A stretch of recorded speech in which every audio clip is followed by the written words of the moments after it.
Love Serye TV. Miserable proposal to my ex. Tunghayan na po natin ang ikalimang bahagi. Mom, I said as my tears still pour. I saw her tears started to roll down her cheeks as she reached for me and hugged me tightly. My princess, oh my God, look at you. Sabi niya at pinasadahan ako ng tingin. Why? I mean, how did you survive? Did Daddy survive too? I asked. She slightly nodded. Come and sit. I will tell you everything. Sabi niya. Maybe some other time, tita. Our son is waiting for us. Sabi ni Gio. Oh my apo, can I go to your penthouse too? I wanna see my grandson. Sabi niya. Where's Dad, Mom? I asked. He's in the bathroom. And there. He is. Sabi niya sabay turo kay Dad na papalapit na sa direksyon namin. Daddy, parang batang sabi ko. Pinagtitinginan na kami ng mga tao pero wala akong pakialam. I miss them so much. Akala ko talaga patay na sila.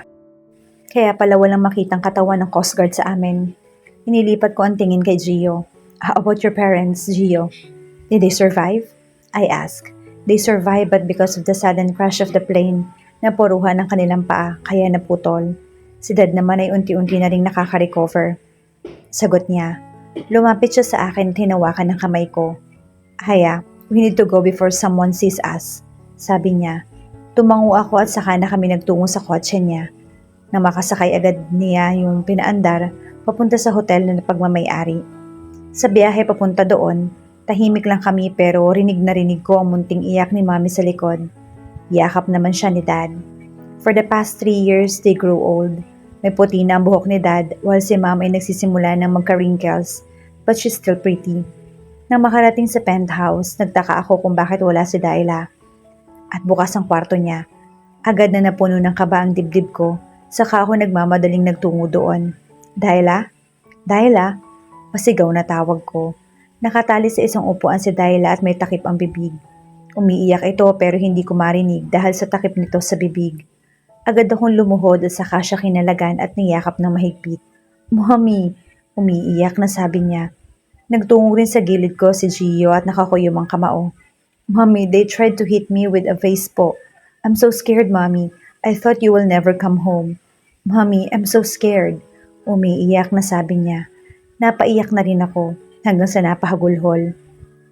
Sinisisi ko ang sarili sa nangyari.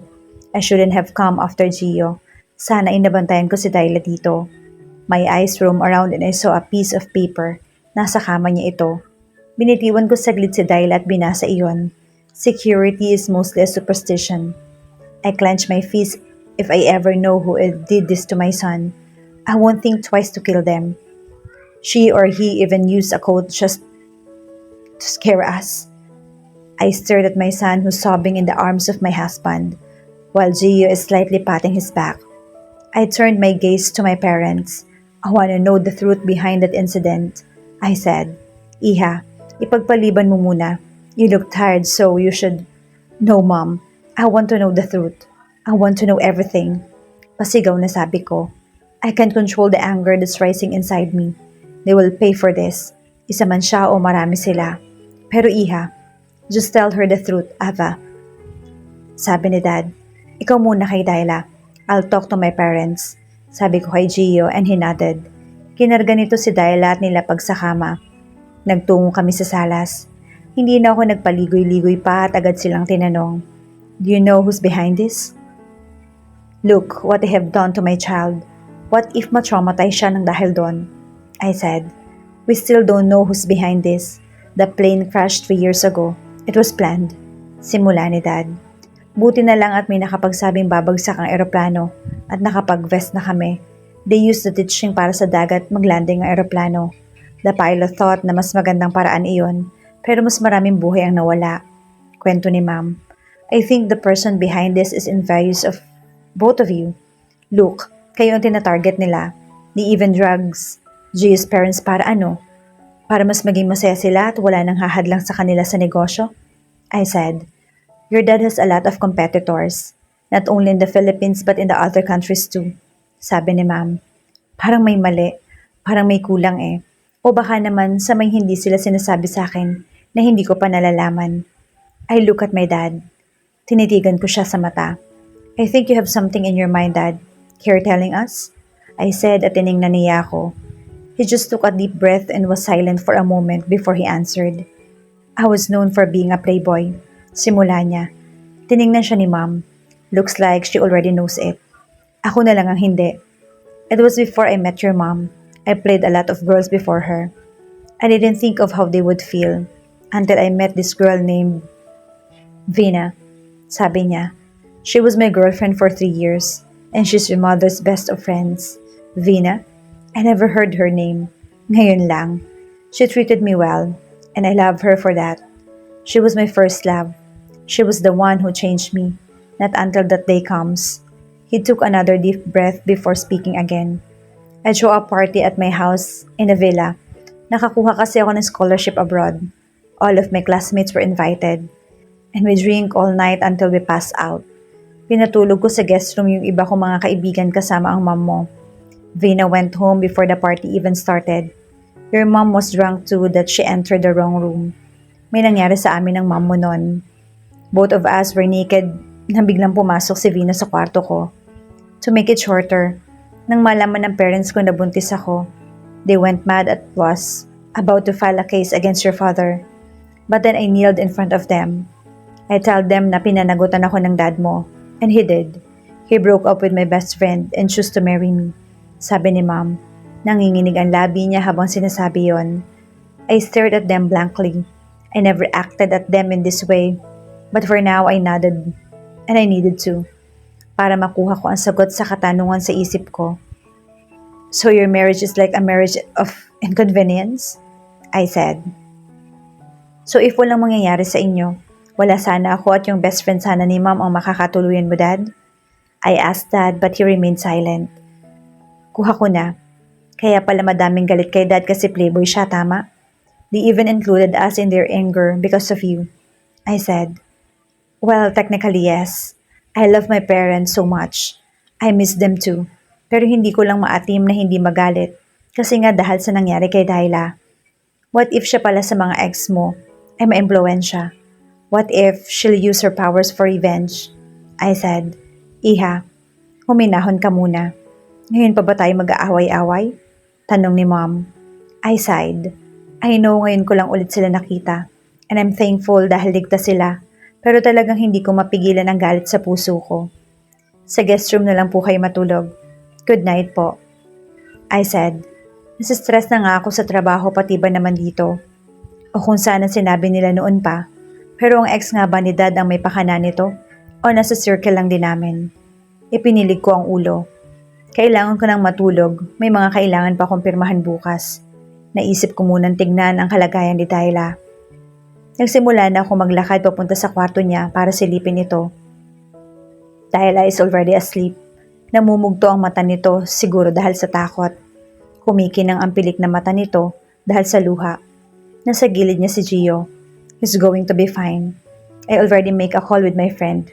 Remember Happy? He owned a security agency. Nagpadagdag na ako ng bodyguards para sa penthouse and para kay Dayla kapag papasok siya sa eskwelahan. Sabi niya, lumapit ako sa kanila at umupo sa gilid ni Dayla. I shouldn't have followed you. Sana ay hinintay na lang kita dito. I said my tears started to black my sight. Shh, it's okay. At least nalaman mo ring buhay ang mga magulang mo. Don't worry, I won't let anyone hurt our son. Or so, I'll protect you no matter what. Sabi niya at hinalikan ang noo ko. Ayoko mag-assume na magsisimula na rin siyang magkagusto sa akin. I know he only say that because of the mother of his child. He's just treating me like he really are committed to our marriage, just so to my son. Cannot find out what's the deal between us. Bumigat na ang talukap ng mata ko hanggang sa dumilim ang paningin ko at nakatulog. But before that, there is only one question in my mind. What will happen tomorrow? It's been a week since I found out that my parents didn't die in the plane crash. And after we received a death threat, agad kaming nagpa-double ng security. I don't know pero may kutob akong isa sa mga ex ng dad ko noon ang may pakana ng lahat ng ito. So isa sa mga business competitors namin. I am still the CEO of my father's company. Hindi pa sila nagpapakita ulit sa kumpanya dahil alam kong mabibigla ang mga employees and ang media. I'm in my office while checking all the files na nakapatong sa lamesa ko. I need to read and sign them. Mahirap gawin ng mga yon, lalo pat wala akong reading glasses. It made my eyes hurt a bit. I rub my eyes using the back of my hands before massaging my forehead. I am really stressed this past few days, thinking about what should I do to make them stop or to find out who's behind these death threats. I heard a knock on my office door. I didn't bother to answer and wait for the person to come in. Did you already eat your lunch? Gio asked as he closed the door behind them. I shrugged my shoulder to answer him. Come and join me then, he said saka pinuntahan at nilahad ng kamay nito sa harap ko. I can skip lunch. I still have important things to do and I won't let you skip your meals. Come with me and let's have our lunch. Madiing sabi niya. I'm fine, Gio. Marami naman ako nakain kanina sa breakfast. Sabi ko, don't be so stubborn, will you? You'll come with me or else. Banta niya. Or else what? Pipilitin mo ako? Duh, hindi pa nga ako gutom. Sabi ko, or else I'll eat you. Sabi niya, saka ako tiningnan at unti-unting lumapit papunta sa akin. Eh di, kainin. What? What the hell, Gio? I exclaimed nang bigla ako nitong kinarga na parang sako at isinampa sa balikat nito. Ibaba mo ako, sabi ko at pinagbabayong likod nito. Stop it, Aya. Ihuhulog talaga kita. Sabi niya. Ibaba mo kasi ako eh, sabi ko ulit. Lumabas kami sa opisina ko. Nakita ko nakatingin si Carrie. Nang hingi ako ng tulong pero hindi ako nito pinansin. Abat, sisintahin ko to bukas. Nasa elevator na kami ngayon at pababa na sa ground floor. At nang makalabas sa elevator, pinagtitinginan ulit kami ng mga employees ko. Nilakahan ko sila ng mata pero tinawanan lang nila ako. Saka na sila tumalikod at pinagpatuloy ang ginagawa. Nagtungo kami sa parking lot. Limousine ulit ang gamit niya kaya nang mapagbuksan kami nung lalaking nagtulak sa akin noon, remember? Binagsak ako ni Gio sa upuan sa kanya, ginawang pumaibabaw. Well, we can still do what couple do in bed while we are here. Sabi niya saka ako inatake ng halik. Diyos ko, ang sabi ko pahinga, hindi dagdag sakit sa katawan. I'm not in the mood to entertain your horniness. Gio, so please move side.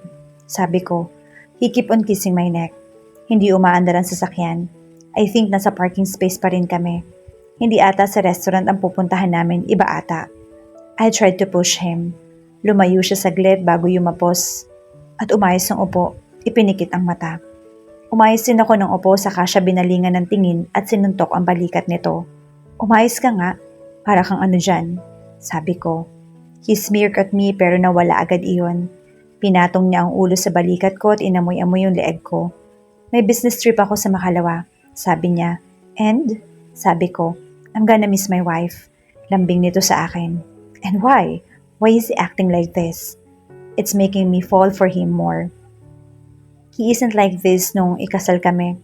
Yes, may pinagsamahan kami. And I think ako lang ata ang nahulog. I still love him pero bakit parang sa ikinikilos niya, parang pareho kami ng nararamdaman. I won't miss you, matabang na sabi ko. I'm sure you do, sabi niya. We aren't committed in this marriage. It's just an arrangement. Sabi ko ulit. Lumayo siya bahagya sa akin. I am, sabi nito. Nilingon ko ito nang nagtataka. Since when? I asked. Since that day I brought you in that fucking prostitution company. Sabi niya, you're lying. I am not. Prove that to me. Open your legs then. Sabi niya at nakakaloko kong initian. Shut up, pervert. Sabi ko at akmang sasampalin siya. No. I won't let you slap me. You shouldn't taste heaven first before you can do that. Sabi niya at sinunggaban ako ng halik saka ako idiniin sa upuan. There was some part of me na against sa ginawa niya pero may part din sa akin na gusto ko rin yun. Gusto ko magprotesta pero nang magsimula na mag-init ang pakiramdam ko nang dahil sa ginawa niya ay hinayaan ko na siya at sinagot ang halik niyang iyon.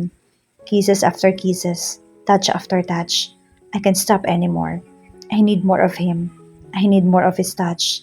His kisses were passionate and gentle, like I am the most expensive porcelain in the world. Only Gio can drive me crazy like this. From being passionate, he became more aggressive. My attire was now ruined because of him. He unhooked my bra and kissed my right boob. His right hand is massaging my left. Napapaliyad na lang ako sa sarap. He was about to tear my dress when suddenly, there was a knock on the car door. Agaran akong lumayo at inayos ang sarili. Gio took off the coat he was wearing and placed it on my thigh. I quickly put on the bra and the dress again. Nakita kong umigting ang panga nito. Nabitin ata. Nabitin? What the hell did that word Aya come from? I shake my head para mawala iyon sa isip. Binuksan ni Gio ang bintana at tiningnan kung sino yung kumatok. Gosh, what am I thinking? Sir, I'm sorry to interrupt but your client from United States are on the phone. She wanted to talk to you. Sabi ng lalaking nakasuit na black at may earplugs sa tenga. Connect me to her. Sagot naman ni Gio. Biglang nagring yung phone niya. Yes, Miss Clara. I will be there on the end of my... Sagot niya agad. Tiningnan niya ako bago bumaba ang tingin niya sa kamay ko at hinawakan ito. Agad kong naramdaman ang pakiramdam na parang hinahabol ka ng napakaraming aso. Mabilis na tumatambol ang puso ko sa loob ng dibdib ko na parang mas gustong kumawala sa ribcage ko. Hindi ko ipinakitang naaapektuhan ako sa mga kilos niya. Naka-poker face lang ako habang kausap niya sa telepono yung babaeng kliyente. Na matapos, agad niya akong tinanong kung gutom na ba ako. I nodded. Agad niyang inutusang mag-drive ang lalaki sa labas na kanina pa nakatayo. Hindi man lamang ito bumalik sa upuan niya sa harap. There are things in my mind. Ayokong paniwalaan yun pero may parte sa akin na sana totoo nga. Na sana hindi lang ako ang may nararamdaman sa aming dalawa. Though it's been 3 years since then pero hindi ko pa rin siya nalilimutan. Para nakatatak na sa utak ko na siya lang talaga. He was still holding my hands. I took a quick glance at him. Nakapikit ang mata niya. He looked hotter while he's on his white polo. Damn, nung siguro napaulan na ng kagwapuhan si Lord, sinalo niya ata lahat. I laugh at my own thoughts. Bahala na si Batman. Asawa ko naman siya, hindi ba? Ako namang masama kung magugustuhan ko siya. Ipinikit ko rin ang mata ko. This week is so stressful. Wala na akong time para alagaan pa si Dayla. I want to play with my son. At baka nagtatampo na sa akin yon. I was about to open my eyes when I felt a soft thing that was pressed against my temple. You should rest. Yun lang naman ang sinabi niya at saka iginaya ang ulo sa balikat ko. Para naman iyong naging trigger. Agad ako nakaramdam ng antok at nakatulog.